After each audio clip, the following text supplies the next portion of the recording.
morning গাইছ মই মনোৰম ৰাতিপুৱাই দোকানত দিছিলোঁ চাহ খাব আছিলে কাৰণে মানে বজাৰ শেষ হৈছিলে বজাৰ শেষ হৈছে তো বজাৰ কৰিব কাৰণে যাই আছোঁ আৰু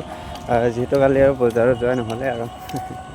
সেইকাৰণে যি দোকানত যাই আছোঁ দোকানৰ পৰা অলপ কিবা কিবি লৈ পেলাই ফিল্মৰ দোকানত যাই আছোঁ আৰু বৰ্তমান এতিয়া দোকানত আহি মোৰ এই বস্তুবোৰতহে চকু যাব ধৰিছে দেখোন কিবা এইখন থাৰ গাইছ ইফালে আৰু আমি দোকানত পুৰা বজাৰ কৰিয়ে আছোঁ এতিয়া যদিও আমাক চিনি নাপায় দোকানীয়ে পুৰা আমাৰ লগত পুৰা ফিল হৈ গৈছে বিশ্বাস জাতীয় বস্তুটো হ'লে গাইছ এনেকুৱা ফিল হ'বই পাৰে এইটো হৈছে মানুহৰ মৰম দোকানৰ পৰা আহি চিধাই আহি গ'লো গাইছ বাচন মাজিবৰ কাৰণে কাৰণ আমাৰ লগত কোনেও নাই আৰু সেইকাৰণে মৰে সদায় দিল্লী পালাটো পৰি আছে গাইছ ইফালে নেচাৰেল ভিউটো চাই লওক এবাৰ কি সুন্দৰ কাঁহীত আলচা বহাই দিছোঁ গাইছ হয় গাইছ এয়াই হৈছে লালচা বহা আমাৰ কাঁহীৰ দৃশ্য